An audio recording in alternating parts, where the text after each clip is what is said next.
दोस्तों इस वक्त मैं मुतंताकी के बहुत करीब हूँ। यहाँ भी वही हाल है, हमारे लोग बिज़नेस करना नहीं चाहते। ज़्यादातर बिज़नेस जो है वो नॉन अरुणाचली कर रहा है। दोस्तों इस वक्त मैं ऑल जीरो में हूँ और यहाँ भी वही हाल है।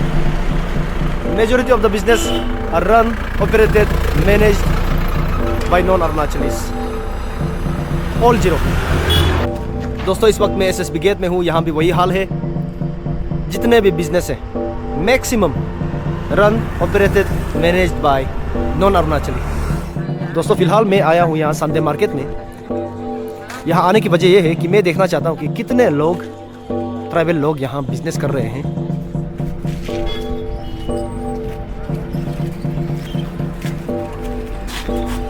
दोस्तों एक बात तो साफ है कि हमारे लोग कुछ कुछ काम कभी नहीं करेंगे, उनको शर्म आता है काम करने में।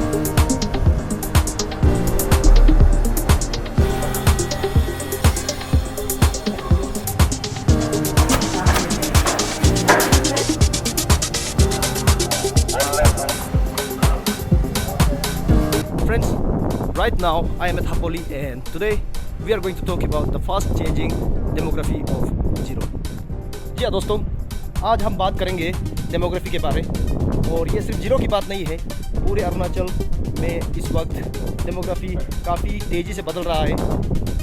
आप नाहरलगन जा लीजिए, आप ईटानगर को देख लीजिए, ट्राइबल सोसाइटीज़ अब कम दिखने लगा है, खासकर जीरो में।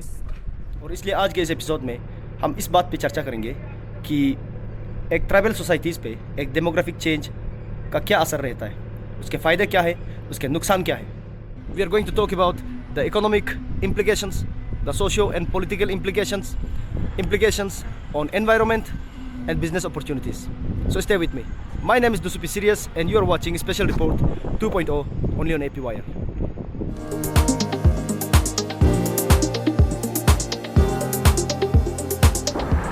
दोस्तों आपका फिर से स्वागत करता हूँ APYR स्पेशल रिपोर्ट 2.0 में।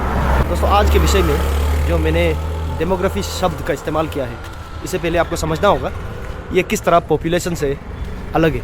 पॉपुलेशन का मतलब है दोस्तों जनसंख्या, the number of people in an area. लेकिन डेमोग्राफिक शब्द में पॉपुलेशन भी आता है और उस पॉपुलेशन के अंदर किस तरह के लोग रहते हैं, कितने उम्र के लोग रहते हैं, उनका व्यवहार क्या है, हर चीज़ डेमोग्राफी के अंदर आ जाता है। एक तो आप मान लीजिए कि डेमोग्राफी एक पॉपुलेशन का जो स्टडी होता है उसे कहते हैं। एक पॉपुलेशन का कैरेक्टरिस्टिक समझने के लिए हम डेमोग्राफी का इस्तेमाल करते हैं। And according to the 2011 population census we have 44,000 Apatanis living in Arunachal Pradesh, which constitute only about 2.26% of the entire population of Arunachal Pradesh. So I can say that population wise we are very small. Friends, when we talk about the population of Arunachal Pradesh, we tend to think that it's just the native population, the PRC holders, the STs, the tribal groups that live in Arunachal Pradesh. There is the population, but if you include the demography, it is much bigger. There are so many immigrant workers in Arunachal Pradesh who work here, who are settled here. Of course, they renew their ILPs, inner line permits, from time to time. But the true population of Arunachal is much more than what's given on the internet, Wikipedia. And because of the inclusion of this immigrant population in Arunachal Pradesh, the population density has increased and there is a gradual change in the demography of many places, especially the capital regions and Ziro being close to Itanagar. And the ease of doing business in Ziro has contributed to more immigrant workers coming into our town. Since we are talking about the implications of a demographic change in a society, particularly Ziro and Arunachal in the whole, let's take a look at what are the benefits of a demographic change.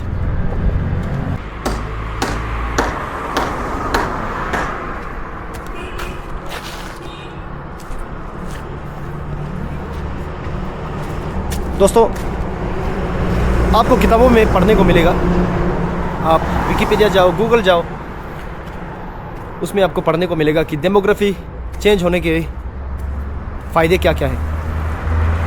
उसमें सब पहला शब्द आएगा economic growth. मैं आपको बताना चाहता हूँ कि जब एक जगह में जनसंख्या बढ़ती है तो कस्टमर्स की आबादी बढ़ जाती है, सप्लाई का डिमांड ज़्यादा होता है, लेबर वर्कफोर्स आपको आसानी से मिल जाता है। और क्योंकि इतने सारे कस्टमर्स आ गए हैं आपकी जगह में जनसंख्या बढ़ने के कारण, तो आपका बिज़नेस को मुनाफा हो सकता है। लेकिन और एक पहलू है, ख़ासकर ये जीरो में दिखता है कि जनसंख्या यहाँ बढ़ गई है। आप मान लीजिए कि 1 लाख के करीब तो बिल्कुल होगा यहाँ जीरो का जनसंख्या, और इसमें नॉन अरुणाचली और आपातनी लोगों को मैं मिला के कह रहा हूँ। तो उस वजह से कस्टमर्स काफ़ी है जीरो में। लेकिन मैं आपको बताना चाहता हूँ, अरुणाचल के हर जगह की तरह हमारे लोग इतना बिज़नेस नहीं करते जितना उनको करना चाहिए। दोस्तों, इस बढ़ती आबादी का फ़ायदा हमारे लोग नहीं उठा रहे, क्योंकि ज़्यादातर हिचकिचा रहे हैं बिज़नेस करने के लिए। आज के समय मेरे हिसाब से हर आपातनी को एक बिज़नेस का ओनरशिप लेना चाहिए, उसके पास ट्रेडिंग लाइसेंस होना चाहिए।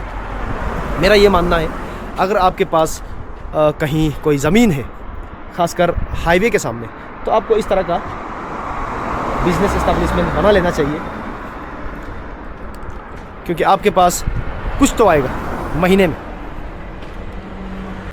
और दूसरी बात यह है कि जो ग्रोसरी शॉप है, इसे शायद हम कर सकते हैं, लेकिन कुछ और काम होते हैं, जैसे कि मेसनरी वर्क, मिस्त्री का काम, जैसे कि फैब्रिकेशन, जैसे कि इलेक्ट्रिशियंस, जैसे कि मैकेनिक वर्क। कई सारे काम हैं जिसमें हमारे यूथ, हमारे लोग इतने स्किल्ड नहीं हैं। तो स्किल डेवलपमेंट प्रोग्राम्स और होना चाहिए, और अवेयरनेस फैलाना चाहिए। मैं मानता हूँ कि स्किल डेवलपमेंट प्रोग्राम समय समय पे होता रहता है, गवर्नमेंट के ज़रिए भी होता है, NGOs के ज़रिए भी होता है, लेकिन लोग इतना भाग नहीं ले रहे हैं जितना लेना चाहिए। तो उस वजह से हमारे सोसाइटी में स्किल्ड लेबर बहुत ही कम है, जो कि इंडिजिनस है। और मैं ये सिर्फ जीरो की बात नहीं कर रहा हूँ, पूरे अरुणाचल में हमारे जो लोकल इंडिजिनस लोग हैं, उनके पास इतना स्किल नहीं होता जितना नॉन अरुणाचली के पास होता है। तो स्किल डेवलपमेंट पहले होना होगा। दोस्तों, डेमोग्राफी के बदलने पे एक चीज़ पे तो असर करता है, और वो है पॉपुलेशन। एक पॉपुलेशन या तो घटता है या फिर बढ़ जाता है। दोस्तों, वैसे जीरो में पॉपुलेशन घटने की तो कोई बात ही नहीं है। यहाँ आए दिन पॉपुलेशन बढ़ता जा रहा है, तो उस वजह से जीरो में डेमोग्राफिक चेंज का असर जनसंख्या बढ़ने पे ज़्यादा हो रहा है। किसी जगह की जनसंख्या जब बढ़ जाती है तो उस जगह पे असर कैसा होता है? सबसे आसान सा असर जो आपको दिखेगा वो है पर्यावरण पे। जब किसी जगह की जनसंख्या बढ़ जाती है तो एनवायरनमेंट पे सीधा असर होता है, क्योंकि जितने गाड़ी है, 2 पहिया है, वो उस जगह में बढ़ जाता है, प्रदूषण बढ़ जाता है जनसंख्या बढ़ने पे। और जो जीरो में खास कर रहे थे, उन्होंने महसूस किया होगा कि इस साल गर्मी काफ़ी ज़्यादा था। कुछ विज्ञान के जानकार ये भी कह रहे थे कि ये ग्लोबल वार्मिंग है, हो सकता है, लेकिन कुछ लोग ये भी कह रहे थे कि सी लेक और सिखे लेक जैसे बड़े वाटर बॉडी के बनने के कारण ग्लोबल वार्मिंग बढ़ा है। मैं आप लोगों को बताना चाहता हूँ कि ये एक बेसिक फैक्ट है कि वाटर वेपर भी एक ग्रीन हाउस गैस है।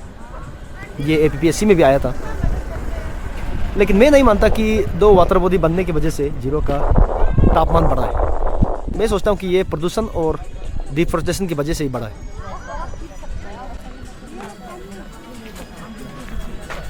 तो एक डेमोग्राफी चेंज जब होता है और उसमें जनसंख्या बढ़ जाता है तो प्रदूषण तो फैलेगा। दूसरी बात, जनसंख्या बढ़ने पे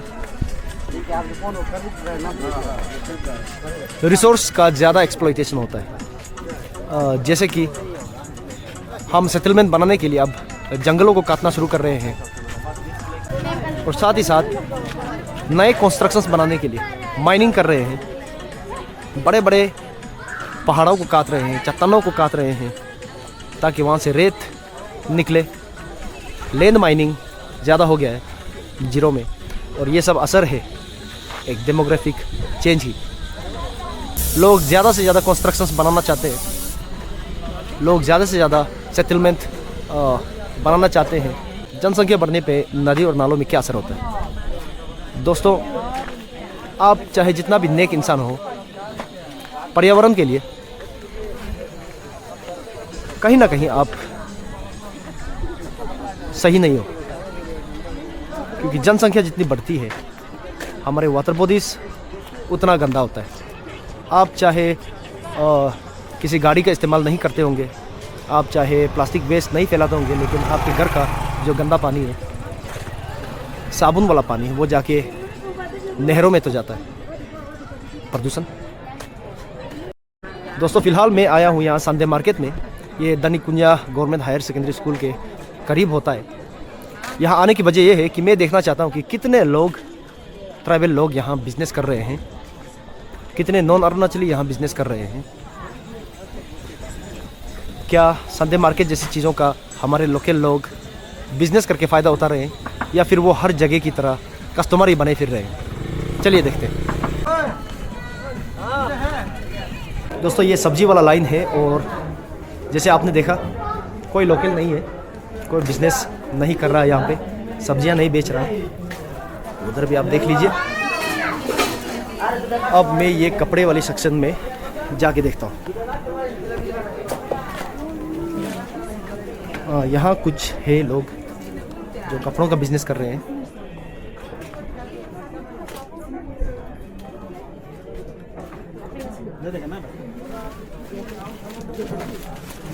मार्केट के हिसाब से, मार्केट के मुकाबले यहाँ थोड़ा सस्ता मिलता है कपड़ा।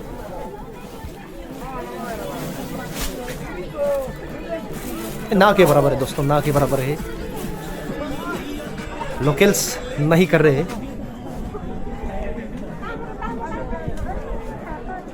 मतलब इतने सारे दुकान हैं, मुझे बस एक लोकल दिखा जो दुकान संभाल रहे हैं। अब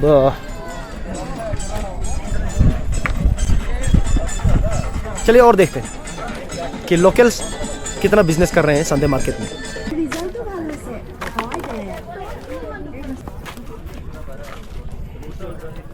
दोस्तों, मुझे और देखने की ज़रूरत नहीं है। मैं जो चीज़ देखने आया था वो साबित हो गया है कि लोकल्स बिजनेस कम कर रहे हैं, हर जगह की तरह कस्टमर्स बने फिर रहे हैं। आप देख सकते हो।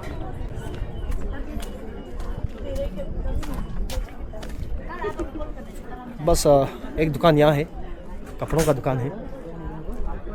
पता नहीं बिजनेस उनका है या फिर वो बस बेच रहे हैं वहाँ।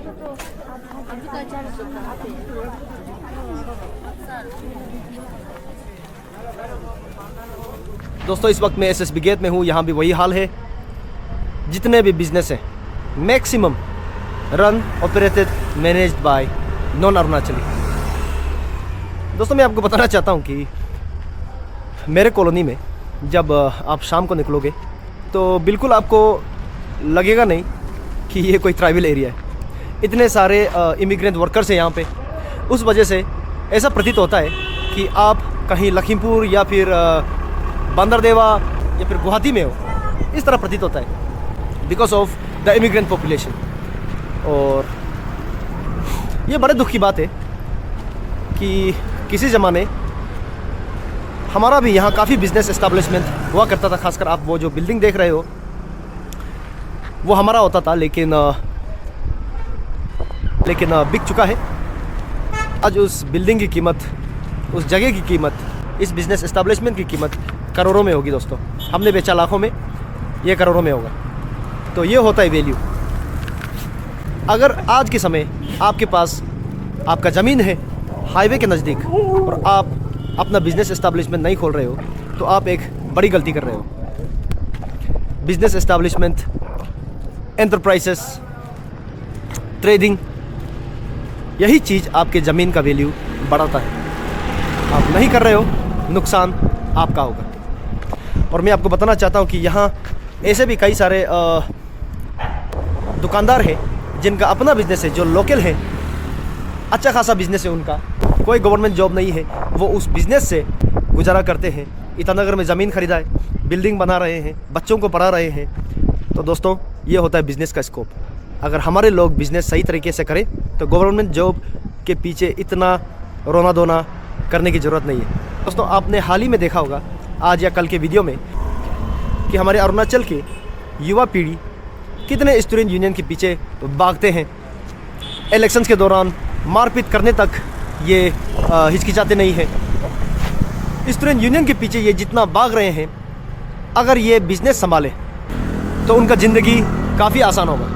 दोस्तों, अब तक मैंने आपको बताया है कि किस तरह से डेमोग्राफिक चेंज, पॉपुलेशन बढ़ने की वजह से बिज़नेस का अपॉर्चुनिटीज़ आता है। और मैंने आपको ये भी बताया है कि उस अपॉर्चुनिटी का, उस मौके का हम फ़ायदा नहीं उठाते तो जो इंडिजिनस पॉपुलेशन उसके लिए कोई फ़ायदा नहीं होता।